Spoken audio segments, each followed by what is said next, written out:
The headlines. The evacuation of Aleppo is suspended, leaving civilians and fighters trapped in the ruins of the rebel stronghold. Aleppo is now the synonym for hell, says the UN Secretary General. It's estimated that up to 50,000 people could still be there.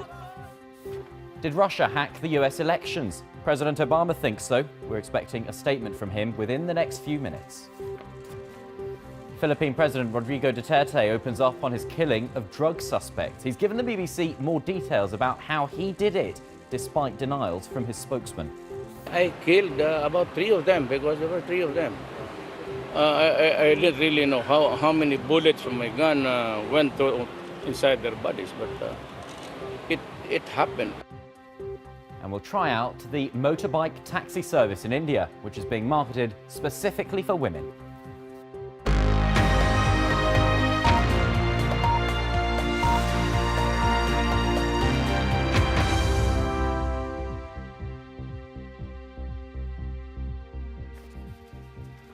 Hello. The evacuation of civilians and fighters from eastern Aleppo has been suspended by the Syrian government. The reason is unclear, but the Syrian government has accused rebels of breaking their side of the deal by not letting wounded people out of 2 villages in northern Syria that they have surrounded.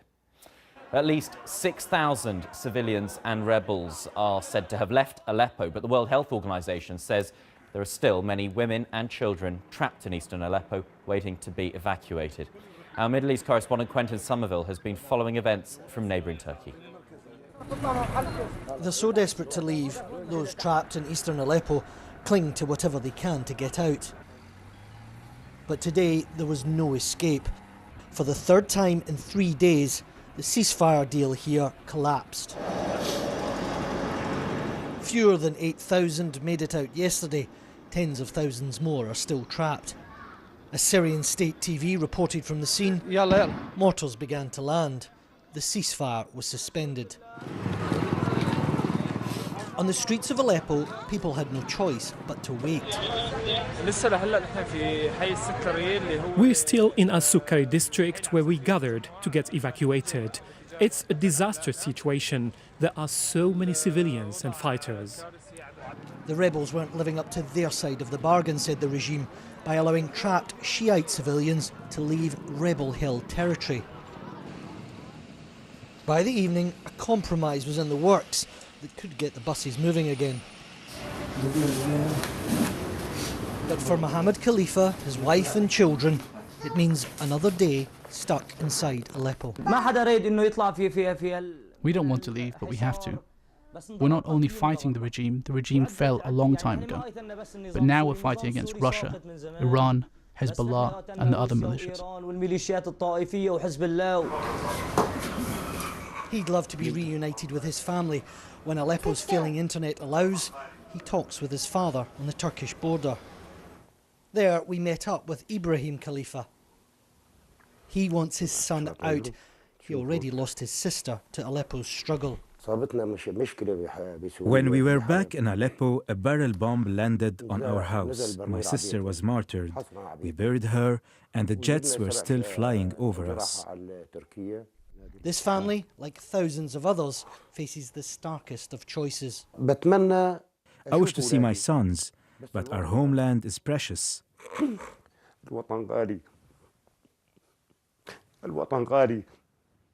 were born there, and we love our country.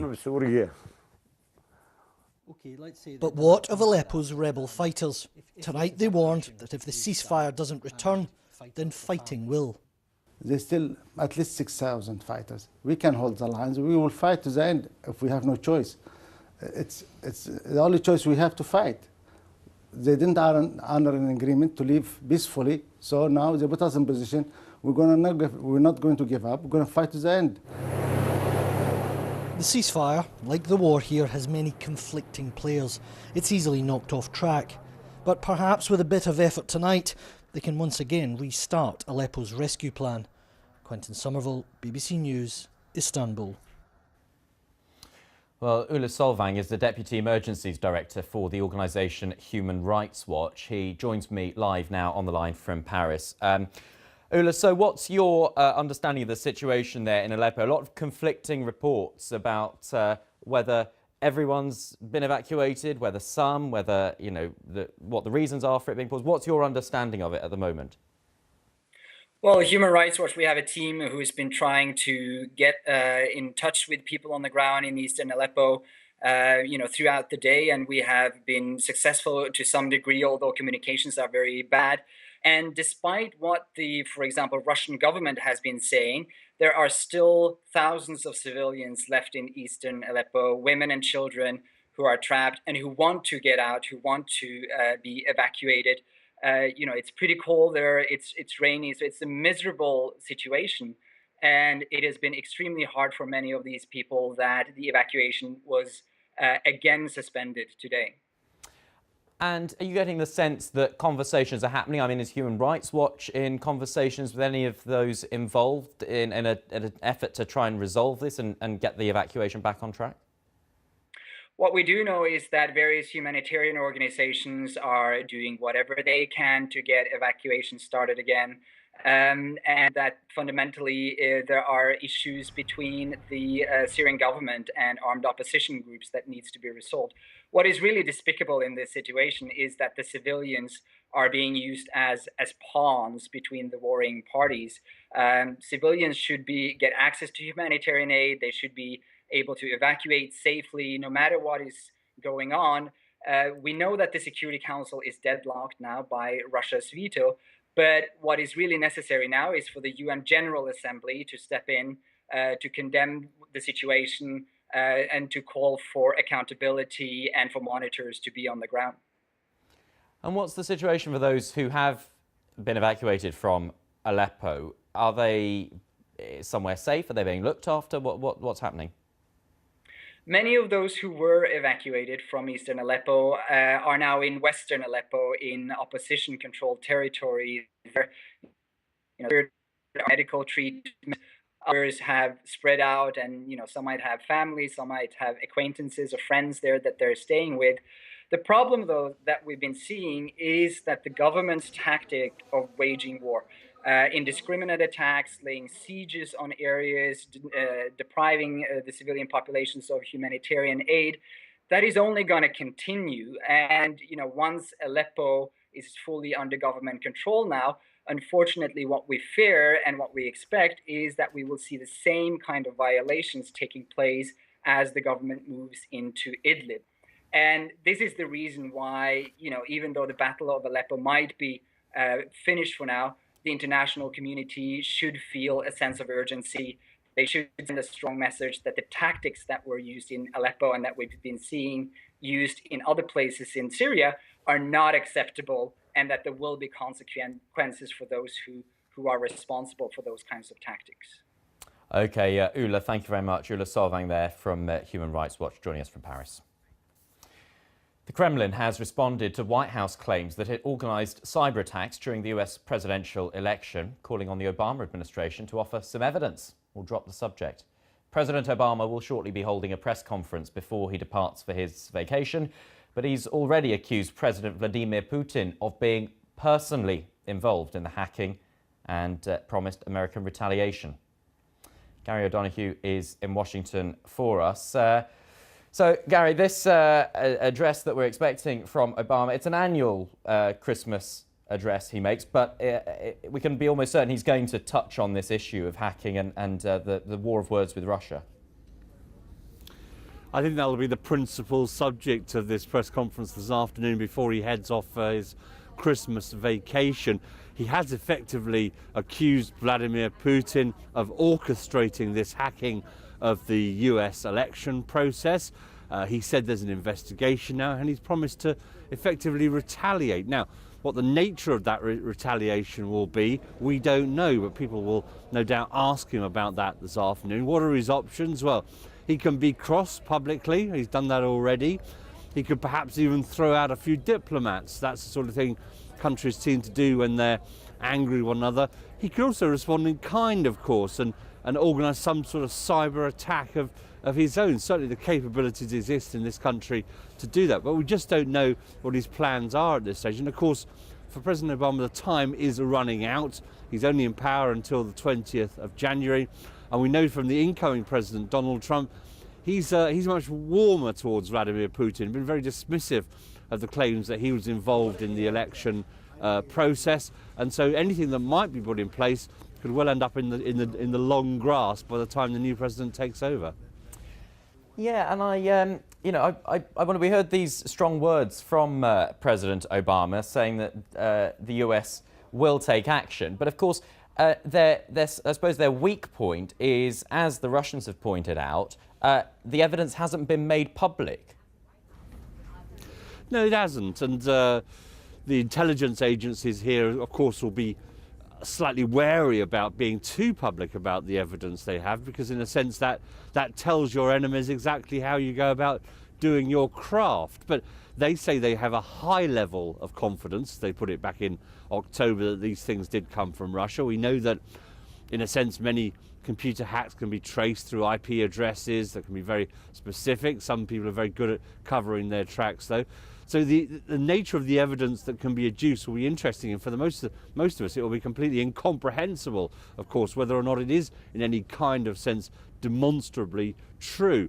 But I think he will be expected to produce something that will demonstrate his assertion that this went straight to the top, and it will look, I think, weak on his part if he doesn't produce some kind of response that is commensurate with the attack on the process here that he perceives happen. Because, words can be, words are like water off a duck's back as far as Vladimir Putin is concerned. He can take all that.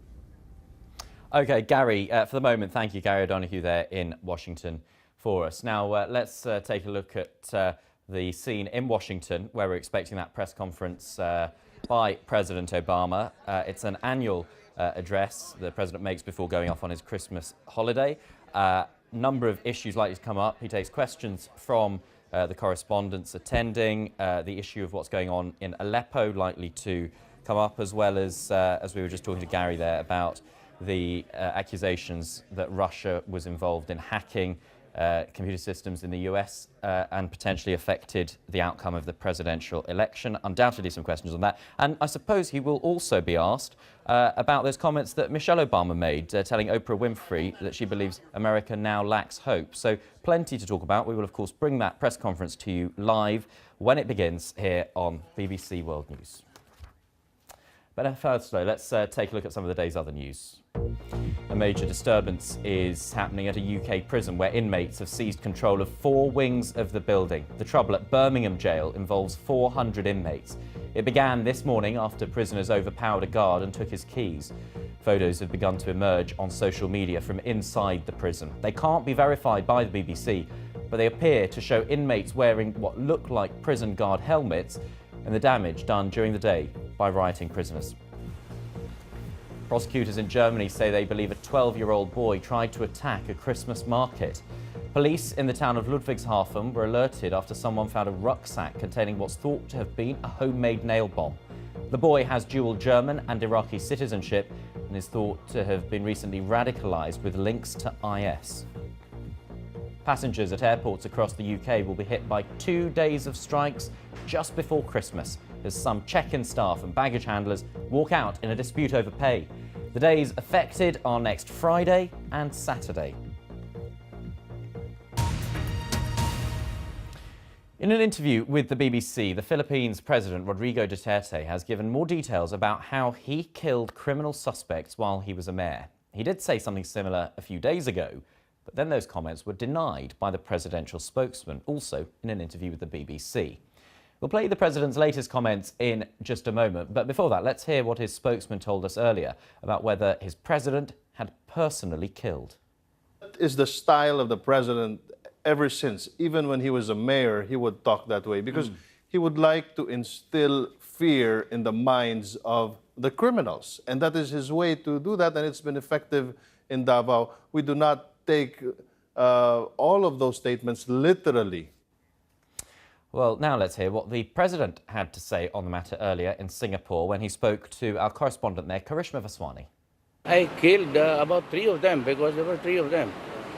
I didn't really know how many bullets from my gun went inside their bodies, but it happened. And I said I cannot lie about it. Do you think that makes you fit for the job of president? Yes, of course. Given the problems of my country, yes. I have 4 million drug addicts in my country. So that is not a joke for as long as there are drug pushers in the streets in my country. For as long as there are drug lords, this campaign will go on until the last day of my term. And until all of them are killed. But you're also highly dependent on drugs, sir. Would you consider yourself a drug addict? You've admitted to taking prescription medication. Yes, but I'm not an addict. Only when it is prescribed. Addiction when there's regularity, my friend. When you take it and there's a monkey on your back, that's addiction. A Chinese warship has seized an underwater drone deployed by a US Navy research vessel in the South China Sea, according to US defence officials. They've demanded that it be returned. The incident took place in international waters on Thursday, northwest of Subic Bay in the Philippines.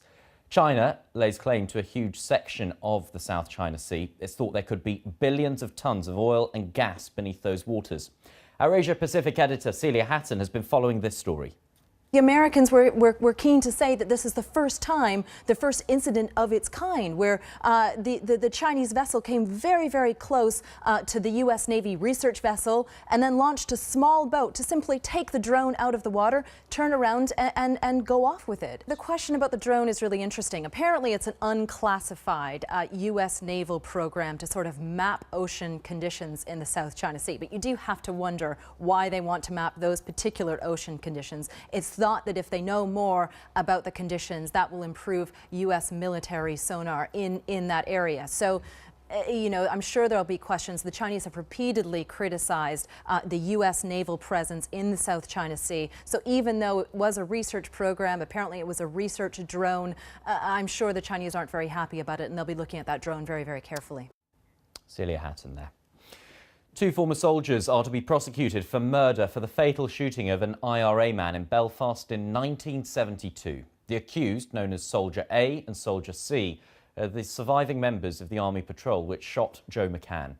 They're from England, but are expected to appear in court in Northern Ireland in the next few months. Our Ireland correspondent Chris Buckler has more. Over the last decade, detectives have been investigating all of the documented killings that took place during years of violence in Northern Ireland, a period referred to as the Troubles, a title that doesn't reflect the reality of the conflict that took place on these streets. Joe McCann was a member of the official IRA. This is him, pictured masked and armed in the early 1970s. A year later, he was dead. Forward. Shot by an army patrol in Belfast as he ran away from the police. He was wanted but not armed when he was killed, a young father as well as a paramilitary leader. It's a very tragic blow for me, personally, myself. Are you proud of the fact that your husband was in the IRA? Yes, always was and always will be, because I was in it myself. Today it was announced that 2 people are now to be prosecuted for Joe McCann's murder. They were both soldiers who are now in their 60s and living in England, and with further reviews taking place, there are some politicians concerned. As leaders, we need to set out a framework to stop this witch hunt of ex-service personnel from the operations that they have been conducted. I don't think it's right. Northern Ireland's Public Prosecution Service insists that the test for prosecution has been met, and the police have denied accusations of any witch hunt. Hundreds of deaths from years when killings felt almost commonplace are still actively being investigated. There are new proposals to deal with what politicians often rather simply refer to as the past, but so far they can't agree. And in the meantime, it is the responsibility of the police's legacy investigation branch to look back at why so many died. Chris Buckler, BBC News, Belfast. Venezuela's highest denomination banknote is no longer legal tender from today. The government only gave a few days' notice that the 100 Bolivar note would be pulled from circulation. The president says the move will help fight corruption, and he's closed the border with Colombia and Brazil to stop money being hoarded abroad.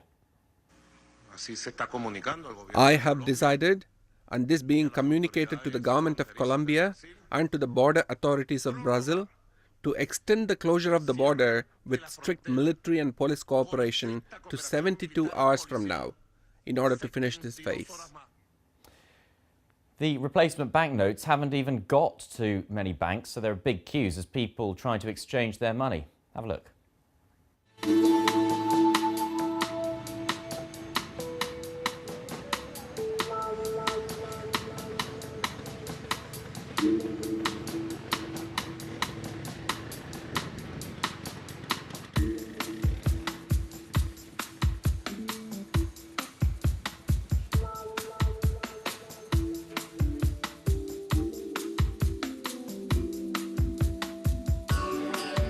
Hoy más que todo he visto más de 100 que de 50. Me han pagado sobre todo más con eso de 100.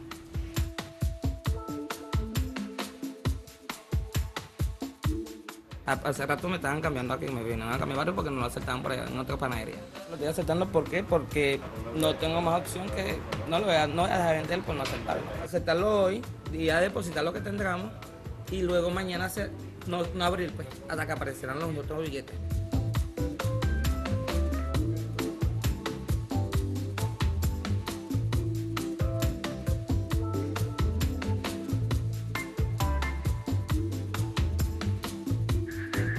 Exactamente qué puede suceder. Va a ser algo fuerte, pero bueno, tocará ahí para ver que se solucione. China is facing a very serious problem with smog. It's a constant issue, but it's so bad at the moment that authorities in Beijing have issued a 5-day red alert. It will force half of all Beijing's cars off the road for the duration of the alert. It will also shut down some of the heaviest polluting factories. 20 other northeastern cities could do likewise. Let's get more on this from John Sudworth in Beijing.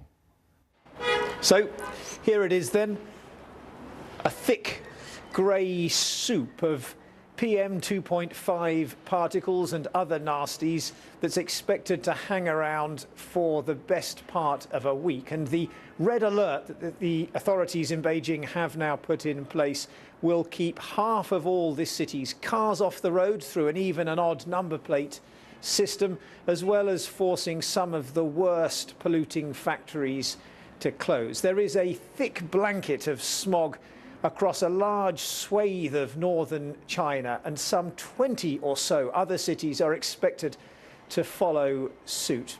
Pollution levels are, of course, often even higher than this, and yet this is only the second time the authorities in Beijing have issued a red alert since the system was introduced 3 years ago, leading to suspicions that the decision to do so is often just as much political as it is about public safety. Pollution is an issue of increasing public concern with mounting public anger. A recent protest in the central city of Chengdu was quickly quashed by the authorities, with a number of activists arrested. And earlier this year in the city of Xi'an, the government authorities there were seen to be cheating air pollution data by stuffing the monitoring equipment with cotton wool. Apps to hail taxis in India are common enough, but have come under the microscope over the issue of women's safety. Now, a new bike taxi service is trying to change that, provide a secure service tailored just for women.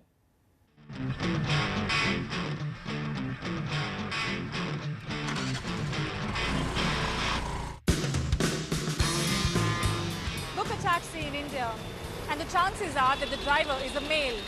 And of course, it's a car. Well, I've just booked a Big C, which is a combination of a bike and a taxi. And guess what? My rider is a female. Hello, ma'am. Let's gear up. I guess we're ready to take on the streets of the city. Chale.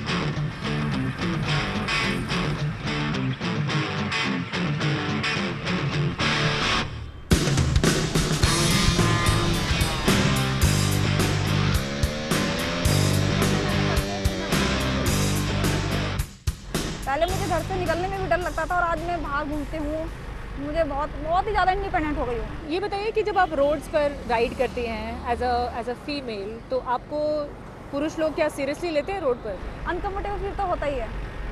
कोई जैसे यहाँ कर हैं या bike taxi है या taxi वाले जो ड्राइवर होते हैं वो लोग थोड़ा कमेंट पास करते हैं या ओवरटेक करके। पुरुष ऐसा क्यों करते हैं महिलाओं के साथ रोड पर? प्रॉब्लम क्या है? शायद वो उनको बढ़ते हुए दिखना ही नहीं चाहते या फिर लड़कियां आजकल ज़्यादा काम कर रही हैं।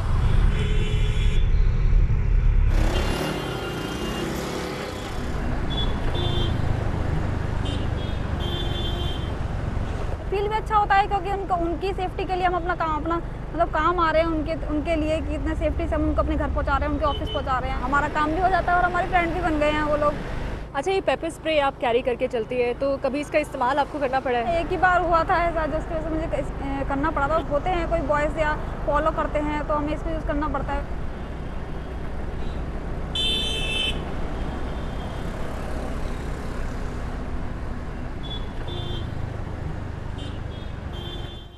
Well, that's all from the programme. Coming up next, it's the weather. Thanks for watching.